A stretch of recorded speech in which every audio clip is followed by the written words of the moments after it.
Creo que lo que hay que tener es como arrojo, no pensarte demasiado en hacer las cosas, coger y hacerlas. Y eso, ser consciente de que nunca va a ser como el momento oportuno para empezar a hacer algo con lo que sueñas. No vas a estar nunca suficientemente preparado, no vas a saber lo suficiente, no vas a haber leído suficientes libros o visto suficientes películas.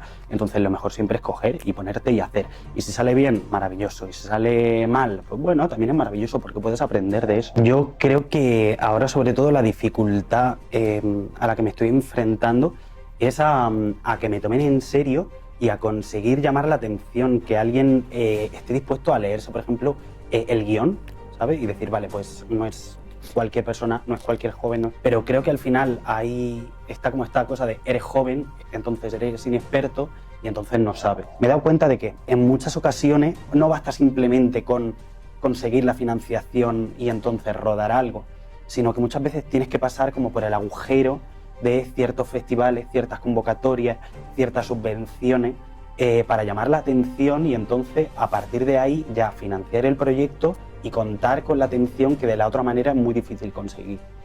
Y esto es un poco putadón. Y yo, por ejemplo, tampoco soy muy fan de emitir mensajes de manera clara, de manera como evidente. A mí me gusta hacer al espectador pensar y darle al cerebro y que cada uno sea capaz de sacar sus propias conclusiones. O sea, yo pienso llegar a un punto en el que yo sea esa persona de 50, 60 años que ya tenga el poder y entonces podré hacer lo que me dé la gana. Hasta ese momento me perturba muchísimo porque yo, desde que me levanto hasta que me acuesto, estoy pensando en el cine, en las historias que quiero rodar, viendo películas, destino todo mi día al cine. Es como una cosa que te frustra día a día cuando termina y dices, pues hoy tampoco he rodado. Me perturba esta idea de quizá tengo que prostituir mi estilo o mi arte para conseguir precisamente como esos fondos. Y esa idea sí que me da miedo. Sí, soy muy ambicioso, Pero pero tampoco hasta un estoy, límite. claro, tampoco estoy dispuesto a hacer cualquier cosa para... O sea, igual que sí podría hacer cualquier cosa por conseguir rodar mi película, por esta idea colectiva del éxito, no, porque tampoco me interesa demasiado. Pero eso, de repente, pues, por hacer una película, no mataría a nadie, ni le pondría la zancadilla a nadie, que eso es una cosa terrible. Terrible. Pero de repente, Pero hay gente que lo hace. Claro, pero lo que tiene que ver con el sacrificio propio... Hay gente eso que sí, pone ahí- muchas zancadillas todo el rato en esta Claro, profesión y que quizás si estás fuera de ese círculo no tienes cabida. Por eso cuesta tanto pertenecer al margen, ¿no? Cuesta tanto la profesión estar un poco al margen de todo lo que, de todos estos lobbies que a veces se retratan. No, ahí ya no estaría dispuesto, evidentemente. O sea, yo estoy dispuesto a lo que tenga que ver con mi sacrificio y lo que supone ya meterme con alguien o ponérselo más difícil o hablar mal de alguien o no. Aquí a lo que estamos es cada uno hacer nuestra movida y a ver si nos dejan hacerla y mientras eso siga así... Pepe Siscar. Te han premiado en tu tierra, Sí, en Murcia. me han dado el premio a Joven del Año.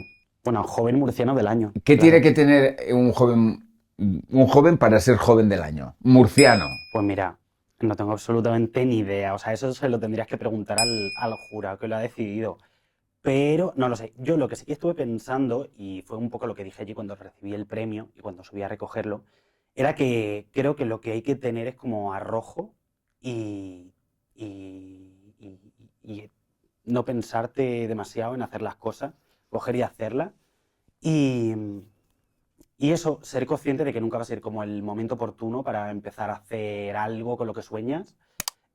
No vas a estar nunca suficientemente preparado, no vas a saber lo suficiente, no vas a haber leído suficientes libros o visto suficientes películas, entonces lo mejor siempre es coger y ponerte y hacer. Y si sale bien, maravilloso. Y si sale mal, pues bueno, también es maravilloso porque puedes aprender de eso. Esto es una filosofía Entonces, estupenda, no tener miedo. claro, no tener miedo, es que es eso. No tener Es que es miedo, eso. es como, pues eso, el oficio artístico es así. Una vez que partes ya no puedes regresar, ya no puedes Claro, volver a casilla de salida, es imposible. ¿De claro, dónde te claro. viene a ti ese...?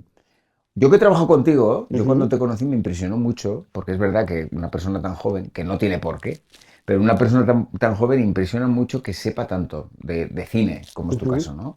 Y de dónde te viene ese afán? ¿Es vocacional? ¿De dónde te viene Sí, esto desde niño, me imagino? sí. Mira, yo empecé a...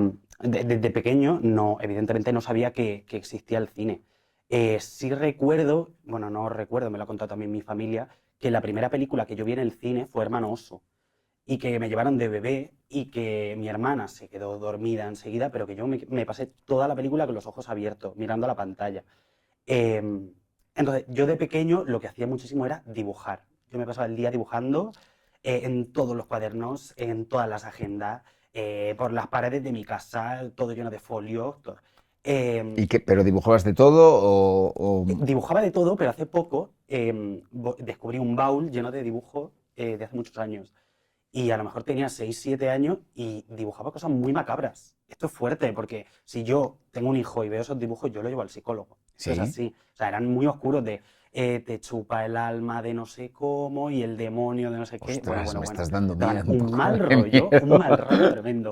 Y eso, entonces yo empecé como dibujando y, y no sé muy bien cómo descubrí el cine. Ah, sí, bueno, claro. A raíz de la figura de Johnny Depp, que a mí Mm, me empezó a gustar muchísimo mm, Piratas del mm. Caribe y tal, descubrí a Tim Burton. Y cuando descubrí a Tim Burton y vi Y como te hizo en la su cabeza. sello, todas las películas, la filmografía, todo, a mí, ¡pum! O sea, yo fue una cosa loca, pero loca, loca. Y me enamoré. Fue como, como enamorarte por primera vez. Y ahí descubrí pues, la labor del director de cine. Entonces, yo toda la vida quería ser actor. ¿Ah, sí? Sí. O sea, yo desde pequeño decía, yo quiero ser actor, yo quiero ser actor, pero porque evidentemente no conocía la figura del Del director director. de cine. Entonces, claro, con 13 años yo quería actuar de alguna forma, hacer algo, y claro, ya empezaba a gustarme el cine. Pero como no tenía nadie que me dirigiera, dije, vale, pues dirijo yo algo, dirijo a mis amigos y después ellos que hagan algo y me dirigen a mí. Eso nunca llegó a pasar, pero sí pasó lo primero, que yo dirigí un corto con todos mis amigos. Y tenías tú Y a 13, 13 13 años, años. 13 años. Y claro, ahí dije, uy, estoy encontrando aquí una cosa que me está haciendo sentir cosas por dentro, una llama que me encanta. Y era un corto sobre el bullying, pero claro, a mí no me interesaba demasiado el bullying tampoco, ¿no? Me interesaba la parte violenta y lo más extremo que podía encontrar en ese tipo de escenas. Y yo quería rodar Carrie. O sea, yo quería hacer Carrie, pero con mis amigos y evidentemente con menos dinero. Entonces, pues era una cosa tremendamente violenta de seguir con la cámara a una chica a la que le pegaban palizones, que eran amigas mías. Y claro, descubrí el cine porque una escena, claro, era todo muy trágico, muy, muy trágico, tremendo. Y había una escena, la final, donde la niña como que se suicidaba. Y claro, yo no sabía cómo rodar eso. Y la manera que tuve de rodarlo fue efectivamente con una amiga que la colgamos, le pusimos una cuerda, una soga, y era como, aguanta un par de segundos así ¿En colgada. serio? Sí, sí, sí, muy fuerte, muy ¿Y fuerte. aguantó? Claro, por supuesto que aguantó y le quedó una actuación perfecta. Pero eso. Y ese fue el primer corto. O sea, que lo hiciste a pelo, salga como salga. Me Y imagino que estarías haciendo, cruzando los dedos para que no pasara nada claro, extremo. claro, claro. Y haciendo traveling subidos a una bici y así. Claro, lo típico del traveling, vas con un Claro, carrito de supermercado por la calle, efectivamente, porque claro, cuando no claro. se tiene medios, tu ingenio te hace, Claro, tu cabeza vuela. claro. Entonces, a partir de ahí ya dije, vale, esto de dirigir parece que me mola mucho y sin saberlo también estaba como descubriendo un tipo de cine pues que me interesaba mucho y un poco también el tipo de historias que quiero contar. Entonces, ese corto, siendo un circo absoluto, porque no había por dónde cogerlo, Pero lo tienes, me evidentemente, imagino que lo lo conservas, tengo ¿no? en un disco duro, no había por dónde cogerlo, pero a partir de ahí pues ya empecé como a meditar esta idea de dirigir, de hacer cortos, ¿no? De ver películas siendo consciente de lo que hace un director y todo. Y a partir de ahí conocí a Ignacio Martín Lerma, que es arqueólogo, Mm. y en aquel momento dirigía cortos y tal, y había tenido un corto con Macarena Gómez, que se llama Merry Little Christmas, que estuvo preseleccionado a los Goya hace unos Ah, años. no lo conozco ese corto. Pues es un Macarena ha corto de hecho, igual terror. ha hecho 40 o 50 cortos y me quedo corto, nunca mejor dicho. Pues es un corto estupendo. Y entonces me dijo, vale, a través de una amiga de mi madre conocida, vio el corto que yo había hecho y me propuso la idea de producirme un corto. Entonces, claro, a mí se me pusieron los ojos como platos. Yo en ese momento dije, sí, esto es lo mío. Y me puse a escribir como loco y un guión y otro, pero claro, había un problema en aquel momento y era que yo no sabía cómo se escribía un guión, cuál era el formato de un guión, no sabía cómo se hacía una story, entonces claro, O sea, pasaron eras unos años, autodidacta hasta ese claro, momento, lo hacías tú por como tú te daba a entender tu cerebro, tu claro, claro, cabeza. sí, sí. O sea, yo me ponía a dibujar los planos, pues como yo había hecho los dibujos en mi habitación de cualquier cosa, pues los reproducía, pero pensando que iba a ser para rodar algo. Y, y eso, entonces pasaron unos años de yo estar aprendiendo a cómo se escribe un guión, cuál es la estructura de un guión, cómo se rueda, por ejemplo, una escena de terror, el story y tal, no sé qué. Y ya por fin, cuando tenía 17 años, fue cuando rodé por fin el primer corto oficial, Oficial claro, con que Ginés, es, sí, que es Mute. que se lo rodaste en Mula, en tu ciudad, ¿no? Bueno, Sí, y el que hicimos luego claro, después, que también. tanto me gusta, que es uno de los trabajos de los que más orgulloso me siento, porque Ay, cuánto tienes, me alegro. sí, porque tienes una visión del cine muy diferente, con un sello personal muy fuerte. Es decir, yo ahora mismo podría ver algo tuyo y decir, esto lo ha dirigido Pepe. Ay, qué guay. Eso me pone muy contento porque me Mm, preocupo como demasiado en la estética y en hacer que algo sea mío de verdad, en porque sentirlo mío y que lo llevo dentro. Y aparte, cuando yo me muera, que es el corto que rodamos con Ujú, Eulalia Ramón y con los chicos que están brillantes, el otro día lo ujú, volví a ver. Este hombre, con su familia además, construyó todo un decorado, una habitación de los años 50 en el garaje de su casa. Tu familia, por ejemplo, me imagino que tienes todo el apoyo, evidentemente, yo conocí ujú. a tus padres, a tu madre. ¿Cómo se plantea el hecho de que tú seas un cineasta? ¿Cómo lo Pues planteaste o no hubo necesidad de plantearlo puesto que jugabas a ello de niño? claro, yo creo que en ningún momento he tenido que plantearlo así de manera de, oye, quiero hacer esto. Oficial, ¿no? Claro, no, Sentados en una claro, cena. nunca ha sido de manera oficial, siempre de alguna forma se lo han esperado, porque cuando no pensaban que iba a ser actor, pensaban que iba a ser pintor y cuando entonces ya decían, vale, este niño está saliendo por el camino del arte y no podemos hacer nada, no podemos luchar contra esto. Y Y tienes todo el entonces, apoyo de tu claro, familia. por supuesto, siempre me han apoyado muchísimo en todo lo que he hecho desde los primeros cortos, evidentemente cuando hice el de Mute y con Cuando yo me muera ya se volcaron de una manera, pero loca, hasta el punto efectivamente de como no teníamos dinero para pagar un plato, decir, vale, pues haz aquí lo que te dé la gana, haz con esta casa lo que quieras. ¿Has deshecho eso? ¿Ese No, decorado? ¿Está a, ahí? a día de hoy sigue ahí. ¿Y Claro, dónde, esto y hay que dónde contarlo, están lo las que cosas hago. del garaje? Quiero decir, porque Claro, el garaje tendría sus cosas, un coche metido, yo qué sé. claro. ¿Qué has hecho con todo eso que había Esto, ahí? esto hay que explicarlo bien, ¿vale? Cuando hicimos el corto de Cuando yo me muera, no teníamos dinero suficiente para pagar un plato. Y yo, como había hecho unos dibujos previos de cómo me imaginaba que tenía que ser la habitación de los hermanos, yo quería que fuera igual, de acuerdo a esa visión que yo tenía. Y quería construirlo. Entonces, como no teníamos dinero, estuve yendo de un sitio a otro, buscando localizaciones, incluso una productora de Murcia, una productora muy guay que nos dejó una nave que tenían ellos. Pero claro, iban poniéndose en el camino como una serie de retos y de dificultades que hacían muy difícil conseguir rodar eso como quería, porque hay un piano. Y Claro. claro, era cómo transportamos un piano hasta este sitio. Entonces era como, vamos a buscar un piano que esté vacío. Claro, ¿quién vende un piano vacío? Nadie Nadie, vende un piano vacío. nadie, nadie, nadie. Em, y entonces llegó un punto en el que quedaba como un mes para rodar el corto y yo estaba sin sitio para hacer la habitación. Y claro, una noche a las 3 de la mañana ya divagando con mis padres, pegándonos gritos de ¿cómo hacemos esto? Me dijeron, hazlo en la casa. Y yo, ¿pero cómo voy a hacerlo en la casa? Y yo, que sí, o sea, bájate al sótano em, y haz ahí lo que te dé la gana. Me da igual, ya volveremos a pintar, ya volveremos a cambiar las puertas, tú haz lo que quieras.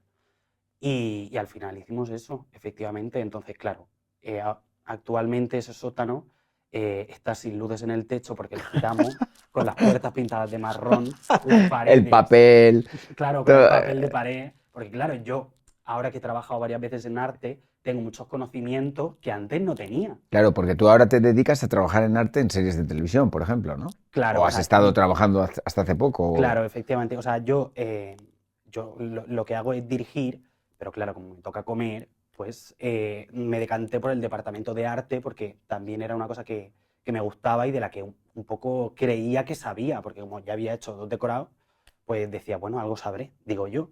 No voy a tener como esta cosa del síndrome del impostor. Y nada, y ahí está el sótano de la casa. O sea, con la moqueta todavía pegada al suelo, que yo Era, a día de hoy era, digo, ¿cómo espectac- pegué esa moqueta? Era espectacular. Claro. O sea, cuando entrabas ahí, realmente entrabas a una habitación de esa época, de los años 50.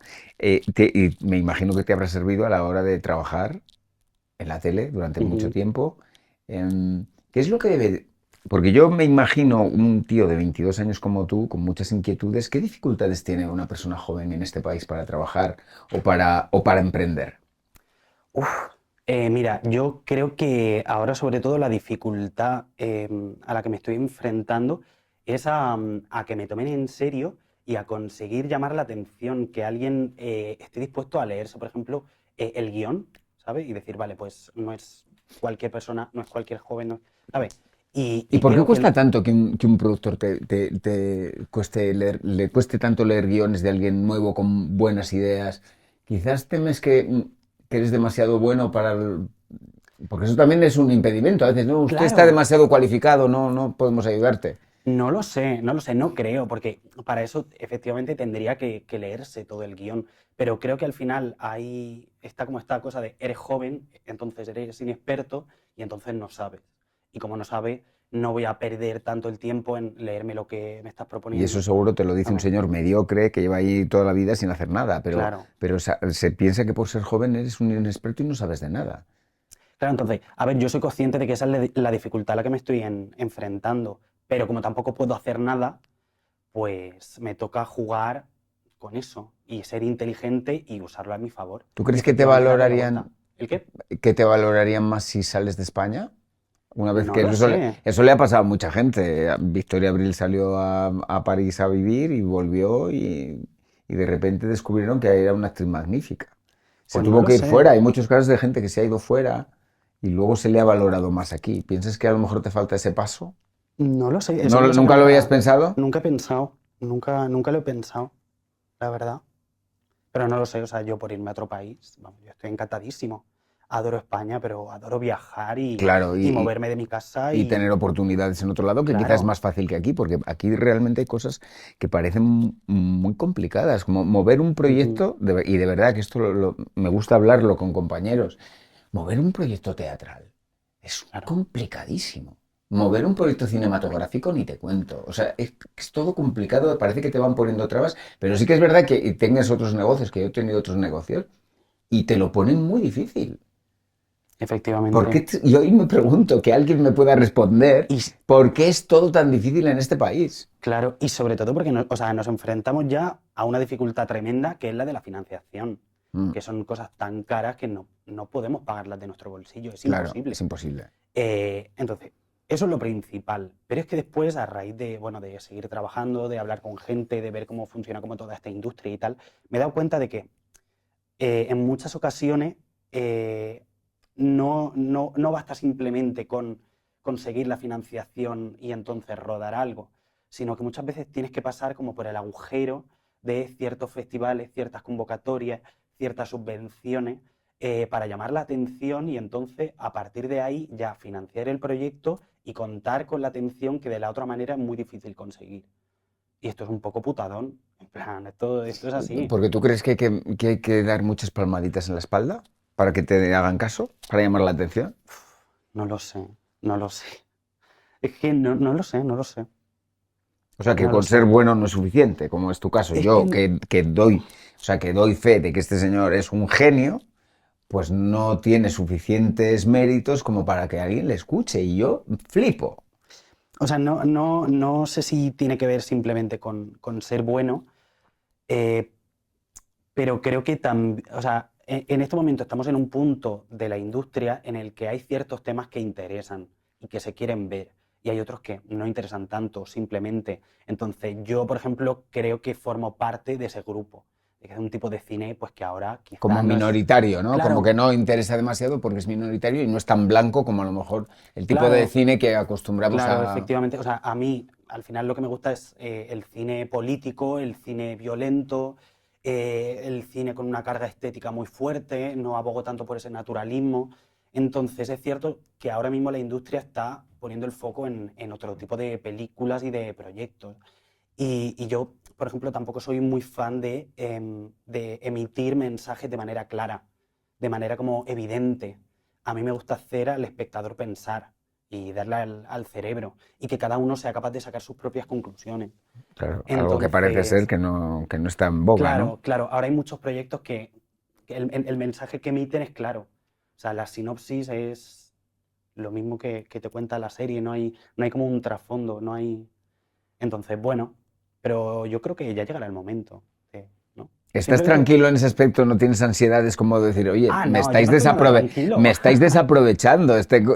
Soy un tío con 22 Ujú. años, con muchas ganas de trabajar y estoy, bueno, estás introducido en el mundillo, pero hay que, no sé, a mí me parece que hay que valorar más a la gente joven en este mundo. Y es que como que se necesita un Ajá. relevo generacional también, ¿no? Sí, claro, yo eso también lo pienso mucho. O sea, yo pienso llegar a un punto en el que yo sea esa persona de 50, 60 años que ya tenga el poder y entonces podré hacer lo que me dé la gana. Hasta ese momento me perturba muchísimo porque yo, desde que me levanto hasta que me acuesto, estoy pensando en el cine, en las historias que quiero rodar, viendo películas. eh, y claro, o sea, destino todo mi día al cine. Y claro, es como una cosa eh, que te frustra día a día cuando termina y dices, "Joder, hoy tampoco he rodado, ¿sabes? Y no, Cuando, y ve- necesito más Y dinero. cuando Y ves ay, una película de estas que de X director que tiene todas las subvenciones posibles y todo eso, ¿no te entra esa angustia vital de decir qué desperdicio de dinero? no me entra tanto como esa angustia de decir, ¿por qué invierten el dinero en esto? Creo que al final, bueno, pues tiene que haber como un proceso democrático, ¿no? Y todos tenemos derecho a acceder a ese dinero. Y me alegro por ellos que lo hayan conseguido, pero muchas veces me perturba esta idea de eh, quizá tengo que prostituir mi estilo o mi arte para conseguir precisamente como esos fondos. Y esa idea sí que me da miedo, perder como la radicalidad de, Tu claro, y la esencia que es esencia. la esencia que tienes tú como artista. Porque, por ejemplo, a mí hay un director que me encanta, que es Haneke. Me Ujú. parece muy brutal todo su cine, un Hombre, cine que total. te hace pensar y un cine que es muy violento de ver, porque es muy violento lo que cuenta a todos los niveles, a nivel psicológico te puede Ujú. trastornar bastante y te puede hacer pensar mucho. Y yo creo que ese tipo de cine ahora mismo, si Haneke volviera a nacer, no podría ser el Haneke que hemos visto en los años 90, 2000. Total, totalmente. Y eso me preocupa bastante, porque es lo que dices tú, estamos edulcorando mucho las historias, quizá, ¿no? Que no merecen ser edulcoradas. Pero Claro. luego, sin embargo, hay series violentas y con temas, bueno, no violentas, sino que tienen un trasfondo social específico Ujú. que funcionan muy bien Claro. y que no se Y, ajusta a las realidades que ahora son comerciales, ¿no? Ujú. Pero fíjate, pensando ahora como en todos los productos que se están sacando y tal, es cierto que creo que estamos en un momento en el que se sacan muchas películas y series, por ejemplo, muy violentas, ¿no? Y muy gore y tal, pero ¿no te pasa que tienes la sensación de que hay como una especie de anestesia con ese tipo de imágenes? O sea, ya no nos impactan y solo hay ciertos tipos de películas que sí son capaces de hacer uso de esa violencia para que nos impacte, para que nos llegue, para que nos perturbe ¿Tú muchísimo. crees que hay un exceso de contenido? Porque ahora se llama contenido, ¿no? Tenemos Ajá. un montón de plataformas y hay contenido que vas pasando, vas pasando, vas pasando y no sabes con cuál quedarte. Ujú. ¿Crees que quizá puede ser un poco que hay como un exceso de contenido en tantas plataformas y que quizás sea por eso que nos... Claro, no sé si, o sea, creo que ese exceso está muy bien en el sentido de que a nivel industrial da trabajo y, y- Claro, y se facilita claro, pues el poder claro. comer en esta industria que es tan difícil. Y me parece guay que, o sea, cuanto más se produzca, más posibilidad hay de que lleguen propuestas diferentes, ¿no? Pero creo que el problema mayor al que nos estamos enfrentando en ese sentido es a que no se les presta atención o la suficiente atención a ciertas películas o series que sí que se lo merecen. Y está como esta cosa de la caducidad, de que pues enseguida, bueno, es la mejor serie del año, pero la semana que viene ya no me acuerdo. Eso es, Y ahí, eso creo que ahí, como artista sí que claro, frustra bastante porque tú te pasas claro. trabajando en un proyecto a lo mejor un año, 2 años, 20 años y a la semana que viene nadie se acuerda. Y no sé, eso es un poco triste, la verdad. Pero bueno, o Nada sea, perdura. Claro, claro, claro, Nada claro. perdura. O sea, ahora es muy difícil que algo perdure como un clásico, Ujú. porque enseguida se sustituye por otra cosa. Claro, pero fíjate, a mí me pasa lo contrario. O sea, yo cuando veo una película que me gusta mucho, yo tiendo a obsesionarme, pero muchísimo. Y me ha pasado toda la vida. Hay ciertas películas que me gustan, que me llaman la atención o que tiene algo que me resulta novedoso cada vez que la veo y empiezo a obsesionarme y las veo, las veo, las veo, las veo, las veo, hasta el punto de llegar a ver una película todos los días, ¿eh? La ¿Con, misma película. con cuál te ha pasado? Mira, con la última que me ha pasado, esto me pasaba mucho de pequeño, ¿vale? Llegaron unos años que no me pasaba tanto y ahora he vuelto un poco a eso. Y la última con la que me pasa es con Bones and All de Luca Guadagnino, No he visto. pues es increíble. Y habrá gente a la que no le guste. O sea, tampoco es la mejor película del mundo, pero tiene como una cosa que me resulta hipnótica, preciosa. ¿Y qué es esa cosa? ¿Sabrías describirlo? Eh, no lo sé, no lo sé. Es que cada vez que la veo encuentro una cosa diferente y que me llama la atención desde la música. Por supuesto, lo que más me llama la atención de Luca Guadagnino es la manera que tiene de rodar, que no es sencilla, es muchas veces como muy poética, muy creativa, muy libre. Y eso me llama muchísimo la atención. El color, los personajes, cómo encuadra, el ritmo, todo, es que me parece increíble. Y, y yo que pienso mucho en esto de por qué todos los santos días veo la misma película y no me cansa, pero sin embargo puedo verme un capítulo de una serie y al día siguiente me aburre, o me veo un videoclip o me escucho una canción, en cuanto la llevo escuchada 3 veces, ya digo, "Uf, siguiente". ¿Por qué no me pasa con ciertas películas? Ya. Y es que creo que cuando me gusta algo tanto, quiero poseerlo, quiero controlarlo, quiero que sea mío, quiero que forme parte de mí. Entonces, no Form- solo eso. ¿Que forme parte de ti en qué sentido? ¿En el sentido de inspirarte para tú, No, no, quizá? no, en el sentido literal de la palabra de formar parte de mí, de lo que soy y de cómo entiendo el mundo y de bueno, por supuesto, del cine al que aspiro a hacer. Y claro, no solo eso, no me veo la película, me escucho todos los podcasts que hay en internet, me leo todos los artículos, me compro los libros, ¿sabes? Quiero saberlo todo de esa película y hasta O que sea, llegue la que siguiente. en ti ejerce una fascinación que no acaba nunca. Claro, claro, claro, claro. Y claro, ya, evidentemente llega cuando pasan muchos años y muchas veces te saturas un poco o ya pasa a cansarte y dejas de verla, pero pasan otro par de años y vuelves a Y descubrirla. la descubres otra vez Claro, cosas y te vuelves nuevas. a enganchar. Y eso es una cosa muy fuerte, muy fuerte. Y creo también que es una de las maneras o más guays o más entretenidas de aprender cine. A base de ver y rever y rever y rever y rever y analizar y pensar y no sé qué. Porque cuando vemos una película una vez, si está centrado en la trama, en lo que dice el personaje, pero también en la música, hay cosas que te pierdes. Claro. Hay cosas que no ves directamente. Sin embargo, cuando la ves tantas veces, es como, yo creo que llegas a ser capaz de verlo todo. Y eso es muy interesante porque, claro, y Cuán- te acaba influyendo, evidentemente, después a la hora de trabajar tú. Eso te iba a decir.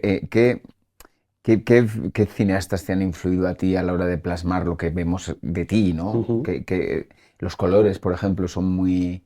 La música, esos planos, que los alargas conscientemente. Hay secuencias que tú alargas ujú, conscientemente, ¿no? Para mostrar ciertas cosas. Yo me acuerdo de nuestro corto, es que no quiero hacer spoiler, pero hay una secuencia que tú creo que alargas conscientemente ujú. antes de aparecer con la bandera. Hombre, claro, sí, sí, sí, claro, claro, claro. Pues fíjate, no sé, no, tengo muchísimos referentes, no sé quiénes han sido los que han influido en mi trabajo, porque además pienso que en el momento en el que yo sea consciente de qué directores o qué artistas han sido los que han influido en mi trabajo, me va a dar la sensación de que o les estoy copiando o lo que sea, y va a ser como, me alejo de aquí. Entonces prefiero como no pensar demasiado en eso, porque si no de alguna forma como que lo voy a exorcizar, ¿sabes? Se van a ir como de mí. Entonces Ah, prefiero guardarlos ahí, no mirarlos y punto. Pero tengo muchísimos referentes y directores con los que me ha obsesionado mucho. Evidentemente el primero fue Tim Burton, pero me gusta muchísimo Claire Denis, me gusta mucho Haneke, evidentemente. En España hubo una época que me flipaba Alejandro Amenábar, ahora me mm, gusta muchísimo Eduardo Casanova. Alex de la Iglesia, por supuesto, Paco Plaza, que en el podcast anterior estaba yo hablando de Verónica y de la abuela, son sí, increíbles. la abuela es increíble. Es increíble, Es muy increíble. bestia Y esa cómo está película. rodada, Eso es ¿Ves? muy Paco bestia. Plaza, por ejemplo, sería uno de estos directores a los que yo miro mucho como Rueda. Es que Y me inspira a mí mucho. me impactó esa película, Ujú, porque yo no sabía que existía y como soy académico, entonces en Beomac, pues todas las ujú. películas que se estrenan en el año para las votaciones las Goya y me quedé impactado de que primero, que está rodada con medios justos, se ve, pero está tan bien hecha, tan bien interpretada, sin un plano de más. ¿Sabes? No hay Ujú. planos que sobren, no hay nada hecho por hacer. Tiene un ritmo absolutamente maravilloso y una puesta en escena Total, increíble, estoy increíble. totalmente de acuerdo. Es cierto que me decepcionó un poco, me patinó un poco más el guión. Cuando llega la parte del terror, me Lo parece del final, un poco gratuita, sí. bueno, pero es Pero es perdonable, ¿eh? increíble. Hombre, Es por súper supuesto. perdonable porque Yo la a Paco Plaza se película, lo perdono sí, todo. sí, es un ejercicio de cine. Es un ejercicio de Total, cine, por eso es cine. Lo que total, yo entiendo por totalmente. cine, el cine como arte, el cine como Ujú. ficción. Y fíjate, en los colores que utiliza o en el tipo de luz y en ese contraste o en esa cosa que tiene, en esa estética que tiene la película de la abuela, creo que se ha inspirado mucho, esto es teoría mía, pero seguramente no me equivoque, en Suspiria, el remake de Luca Guadagnino, que es otra película con la que estoy obsesionadísimo y que no sé si la has visto, No, pero te la tienes que ver y esto va a ser muy polémico para la gente, o sea, para quien nos escuche, y es que yo creo que es mucho mejor que la original. Y esto yo lo digo y, y lo llevo como no, bandera. no, la tendremos que ver para opinar. Un ritmo de plano Si alguien la ha visto, que lo ponga aquí abajo en los comentarios. A ver con la, si están de acuerdo con lo que dices. con la banda sonora de Tom York, con Tilda Swinton, que ya es magnífica, evidentemente haciendo de bruja, unas coreografías, unos bailes, una estética, cómo se mueve la cámara. Uf, es increíble, es increíble. ¿A dónde caminas tú ahora? ¿A dónde camino? ¿A No lo dónde sé, vas? no lo sé. ¿Y qué nos espera de ti? Porque ¿tú crees Pues que se espera mucho? no lo sé, prefiero no pensar demasiado en eso. Yo creo que no se espera tampoco muchísimo de mí. Y eso, o sea, me presiono yo más a mí para ser perfecto, para estar a la altura, que los demás, creo. ¿Y qué se espera de mí? No lo sé. Yo aspiro a hacer como la primera película soñada. Esto, claro, es como una cosa irreal, porque nadie consigue hacer su primera película que diga, "Ah, esto era lo que yo quería hacer". Ya. Pero Bueno, sí, nunca se sabe. A lo aspiro un mejor poco a eso, aspiro a hacer una película que diga yo, uff, por fin, con los este actores que soy tú yo. quieres, con el equipo que tú quieres. Y sobre todo, una cosa que me gusta a mí mucho, que es un ritmo de plano muy alto eh, y, y pensar mucho como en la fragmentación y en la composición del cuadro y tener tiempo de sobra para poder rodar eso así. ¿Sabes? Y que no esté tanto condicionado por, evidentemente, el dinero y el tiempo y que inevitablemente eso se vea reflejado en el número de planos que tienes que hacer o en la dificultad de ellos, ¿sabes? Vas, Como en eso. ¿cuándo vamos a poder ver ese largo? O- Pues o- o- ojalá saberlo. pero de momento estás trabajando en ello, como decía este Hombre, presidente, claro, claro, claro, claro. Yo ahora mismo tengo el guión terminado y estoy moviéndolo por que es productoras. el que tú me pasaste, que es Sí. un Bueno, guionazo. han habido Me alguna serie de imagino que cambios, habrá habido pero... cambios, pero es un guión espectacular. Mm.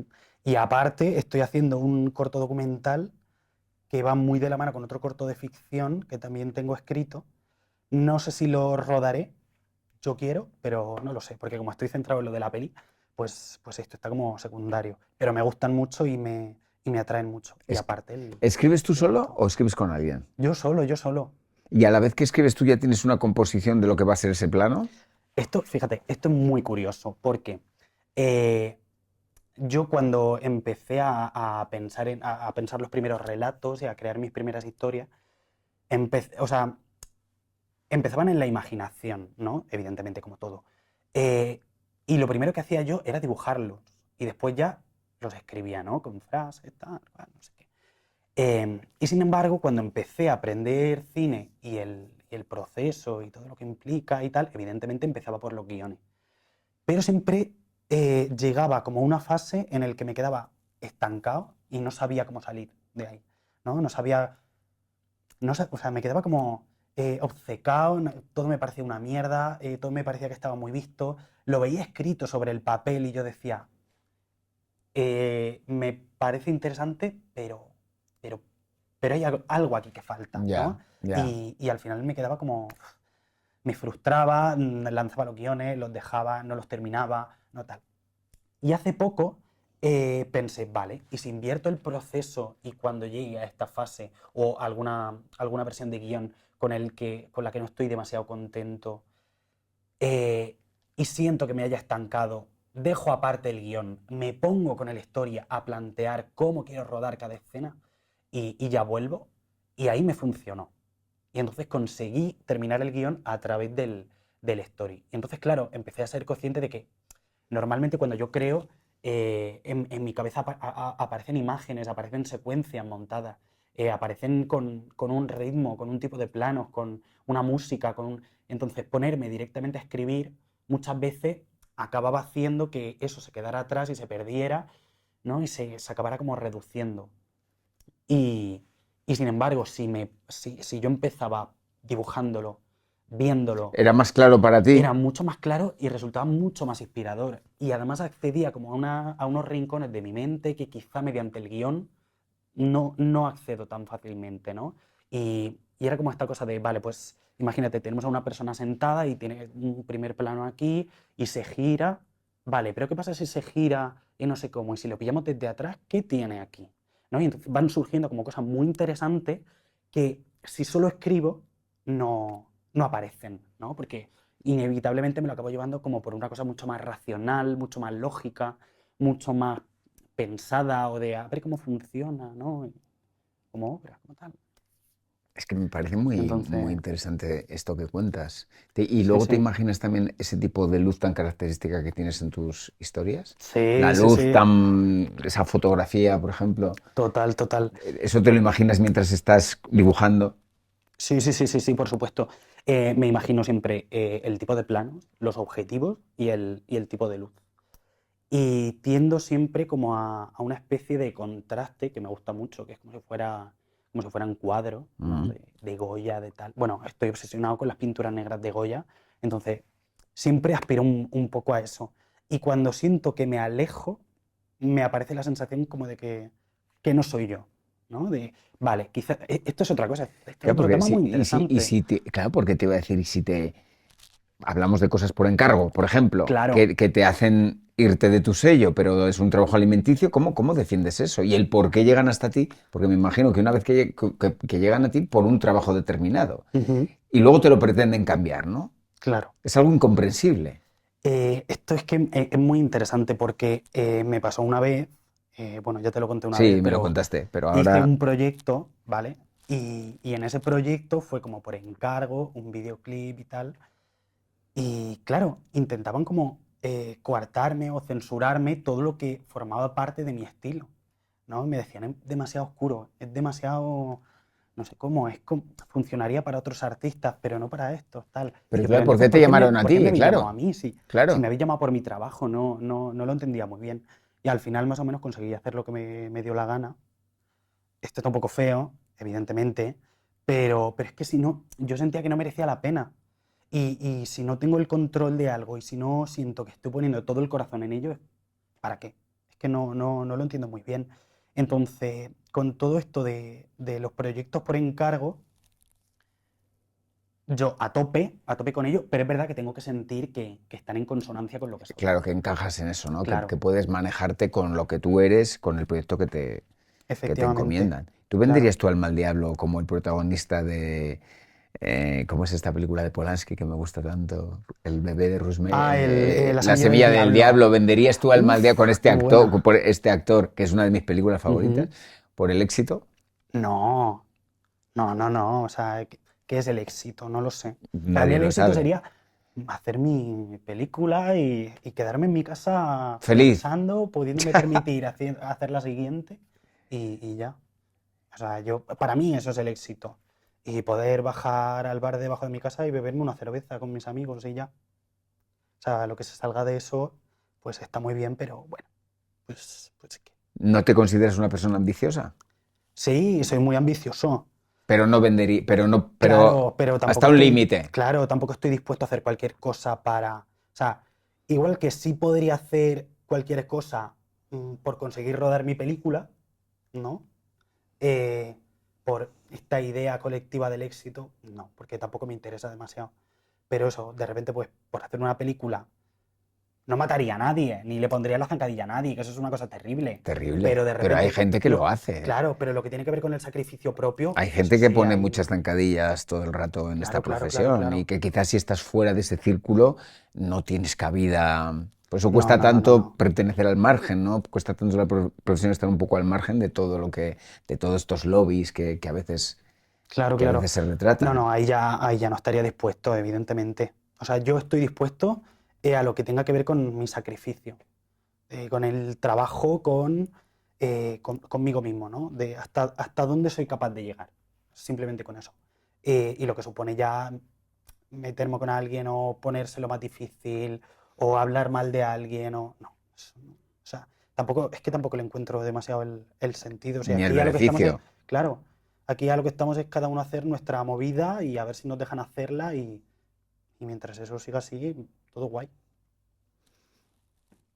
¿Con qué actores te gustaría trabajar? No vamos a hablar españoles, ¿eh? Porque si no, Ajá. por si se enfadan. Vale, Los que no. ¿Con qué actores y actrices te gustaría trabajar? vale, internacionales. Sí. Vale. Tilda Swinton, porque ella es magnífica. Eh, Mia Goth, No sé quién es. pues es una que últimamente está haciendo como muchas películas así de terror, que no tiene cejas, que tiene como una Luego ceja muy la voy a rubita y tal. bichear. Salía en una película que hizo el, este que era guionista de Bayona y que hizo una película de terror, que no me Sí, acuerdo cómo se sí, sí, llama. no me acuerdo cómo se llama tampoco. Sí, sí, Pues sí, salía sí, ahí. sí. Glenn Close, me Hombre, Glenn encantaría. Close es divina. Eh, no lo sé, tendría que darle una vuelta. En aquella época, bueno, me habría gustado trabajar muchísimo con Johnny Depp, porque yo hago cine por él, pero Pero ahora igual, ya, pero a lo mejor ya, ojalá, esto nunca se pero sabe. no lo Esto sé. nunca se sabe. No sé tampoco cómo tiene que ser trabajar con él, ¿eh? Tiene que ser lo mismo, una cosa ahí un poco compleja. ¿Sí? Puede ser, yo me lo imagino complejo. Son No leyes. creo Bueno, que. puede ser. Como obsesivo. Claro. Pero bueno, Y tú también lo eres sí, en el trabajo. Yo creo que la obsesión en el trabajo no es mala. no, Porque eres, total, porque total. eres perfeccionista y lo quieres hacer bien, quizá, ¿no? Y después con Kristen Stewart también me gustaría mucho. Tampoco sé quién es. Es la que salía en Ah, Crepúsculo sí, sí, haciendo, sí, sí, sí, pues, sí, esa, sí, sí. que esa es increíble. Pero no lo sé, casi siempre cuando pienso en actores soñados y tal, pienso en actrices, porque me llaman mucho más los perfiles que tienen y yo que pienso mucho como en este rollo oscuro, en el terror, en el thriller, en el suspense y todo, siempre me resulta que tienen más empaque. Alguien con el pelo largo, con maquillaje, La con... abuela, por ejemplo, Claro, cuando claro, hablábamos claro, de la claro, claro. abuela, decíamos, Mm. esa señora que te pone los pelos de punta, ¿no? Claro. Nada más verla. Entonces, suelo pensar mucho en actrices más que en actores. ¿Te acuerdas de Lola Gaos? Que ponía los pelos de punta con esa voz. Y Terele Pave. Bueno, Terele, es que era brutal. Terele Pave la conocí yo hace muchísimos años, que vino a Mula, ¿Ah, sí? y, sí, y nos tomamos un café con ella, y fue increíble. Claro, y éramos mi amiga Emma y yo tendría a lo mejor 13 años, 12 años, ¿En serio? y estuvimos con ella, y fue una maravillosa, maravillosa. Ojalá poder haber trabajado con ella. Claro, te pilló muy joven a ti y muy Hombre. mayor a ella, porque de hecho falleció hace unos años. Y yo Mm, recuerdo de adolescente ver un trabajo de Terele, el caso de las envenenadas de Valencia, un capítulo de La mm. huella del crimen, no sé si lo habrás No lo he visto. visto. Eso pues si te gusta Terele tienes que ver ese trabajo que es el mejor de su carrera y pon los pelos de punta. Sí. Ahí me lo veré. Tienes que verlo, está en YouTube. Tienes que verlo porque de verdad, con la voz, el físico, ella interpretaba una envenenadora que existió realmente en Ujú. Valencia, ¿no? Y Qué fuerte. no, y además ella cuenta, mira, hablando de cosas paranormales que hemos hablado con las chicas antes, ella cuenta que mientras estaba haciendo este capítulo, tuvo sueños, y dice, yo tuve muchos sueños y vi a la real, Qué a la maravilla, por envenenadora real, favor. que tuvo Qué una experiencia fuerte. paranormal en concreto una noche. Me encantaría. Sí, Me debe encantaría. ser... Qué maravilla, por favor. Sí, sí, sí, ella lo contó esto, ¿eh? De hecho, hablando, que estabais hablando antes de Verónica, Mm. una cosa que pasó en la película, eh, yo que me he visto como mucho el making of, las entrevistas y todo esto, porque me gustó Porque muchísimo. Verónica está basado en una historia real Claro, también, ¿no? sí. Recuerdo que contaban que había, a partir de un punto en la película, cuando al personaje de Verónica o sea, le llegaba la regla, empezaba a aparecer el color rojo en la película, pero que antes de ese momento no podía haber color rojo. Pues en no sé qué secuencia estaban rodando, metieron las ropas blancas a la lavadora y empezaron a salir todas manchadas de rojo. Y Sin las ningún... volvían a lavar sin ningún motivo, o sea, sin haber nada rojo en la lavadora, salían manchadas rojas. Y volvían a lavarla y volvían a salir. Y volvían a lavarla y volvían a salir. Y dije yo, qué fuerte, claro. Pero eso es una cosa bastante paranormal. Claro, Seguramente claro. habrá una explicación de la lavadora, de un filtro que esté mal. Total. Bueno, nosotros ¿Crees cuando... en lo paranormal? Yo creo muchísimo, ¿Y has creo tenido alguna muchísimo. experiencia? O sea, no han sido tan paranormales como de fantasmas y todo este rollo que me habría encantado. Bueno, yo me cago, o sea, yo me cago vivo. A mí me encanta el terror, Sí, pero que si te todo, sucede, pero si me no sucede, es agradable, me imagino, yo me ¿no? voy detrás. O sea, en ese momento paso a ser otro fantasma, porque a mí me da un infarto en ese momento. Eh, pero fíjate, a mí me ha pasado siempre, he tenido muchas movidas con los sueños. Y de pequeño yo tenía mucho, bueno, claro, ahora hablando todo esto que hemos hablado de los dibujos tan oscuros que hacía yo de pequeño, empiezan a tener sentido. Porque Porque yo de soñabas. pequeño soñaba muchísimo, tenía muchísimas pesadillas y muchísimos terrores nocturnos. Y, y siempre he tenido una relación con el sueño muy, muy extraña. Y he dormido muy mal y a día de hoy duermo muy mal. Eh, pero una vez, bueno, entre todo esto, yo he tenido muchas parálisis del sueño. Yo tuve dos. Sí, Es yo llegué a un terrorífico punto en eso. el que las tenía de manera constante. Sí, es muy angustioso eso. Uf. Bueno, pues en una de estas eh, fue como una cosa tremendamente rara porque sentí que como si mi alma se despegara del cuerpo y yo pasaba a formar parte del sueño y bueno, o sea, claro, es que la gente va a pensar que estoy loco, pero No, pero es que cuando tienes parálisis del sueño, tú quieres salir de ese cuerpo porque claro, estás paralizado. La parálisis del sueño es que tú, porque cuando soñamos, el cuerpo, los músculos se paralizan, ujú, pero si tu mente despierta antes y el cuerpo no, no te puedes claro, mover. claro, claro. Pues como que es como si yo hubiese viajado a otro sitio, que esa playa era La Manga. Y mi cuerpo, o sea, yo sentía que mi cuerpo estaba acostado, pero que yo estaba en la orilla, acostado debajo del mar, y que las olas me pasaban por encima.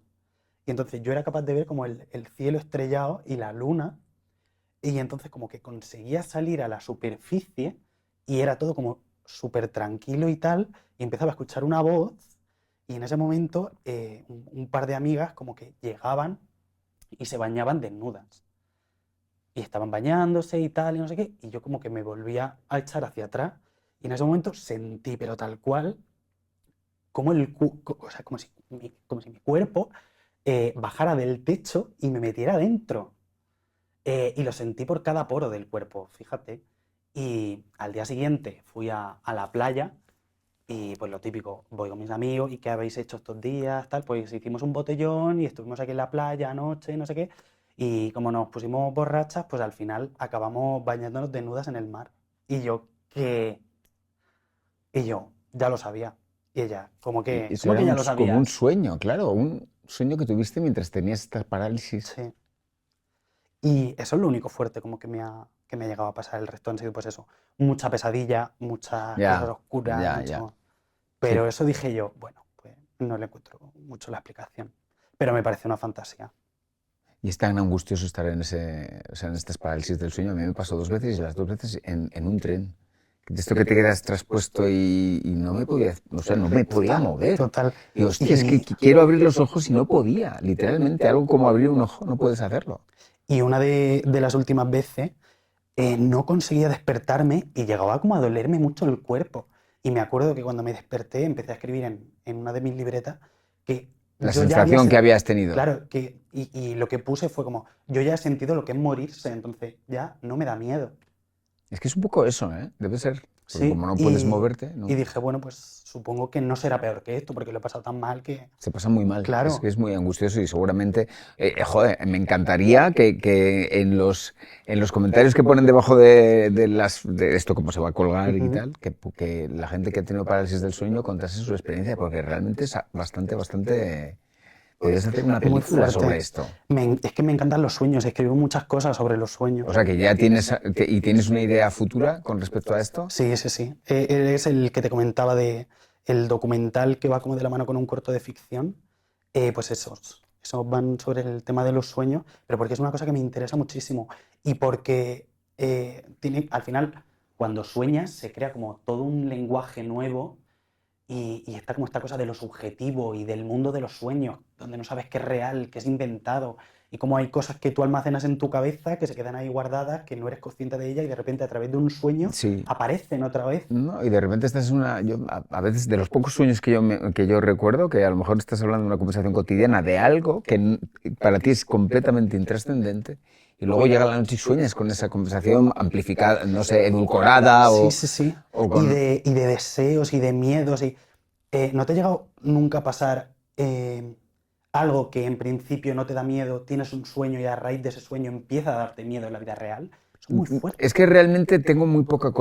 Ajá. No almaceno mucho los sueños, no me suelo acordar.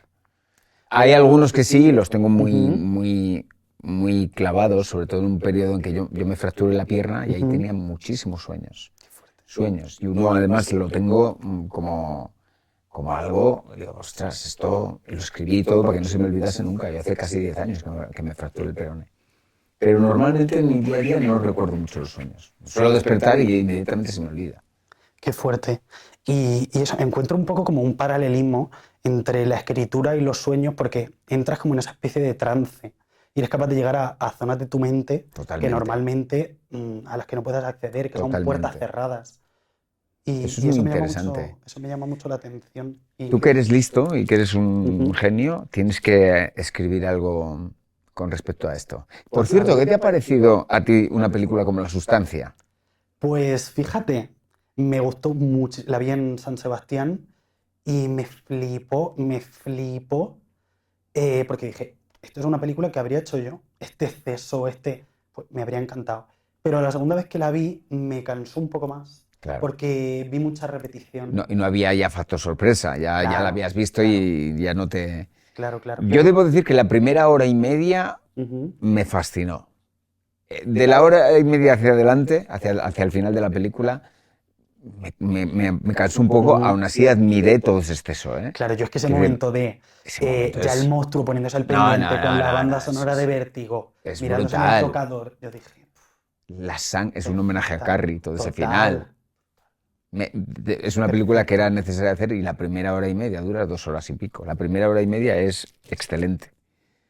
Oye, me ha encantado charlar contigo, a ver si el próximo encuentro es trabajando de nuevo, porque me encantaría repetir, y ya te digo que el corto que hicimos Cuando yo me muera, que te pediremos unas imágenes para ponerlas en esta entrevista, que es un corto maravilloso y me gustaría que tuviera más repercusión todavía, porque es un corto que merece la pena. Y creo que no está suficientemente valorado. Ojalá, nos costó mucho rodarlo, acuérdate. Rodarlo y luego yo creo que no lo valoran bien en los festivales.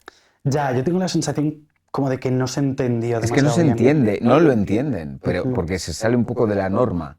Claro, es un corto que se sale de lo habitual, a nivel estético, a nivel narrativa también. Y tiraba mucho como de completar el significado del corto, de la historia, también del simbolismo que tiene como alrededor, ¿no? Exacto, es muy Entonces, simbólico. Evidentemente, si no lees eso, cuando llegas al final hay piezas que te faltan por seguir metiendo para completar como todo el puzzle. Vamos a cruzar los dedos. Pero bueno, poco a poco. Poco a poco.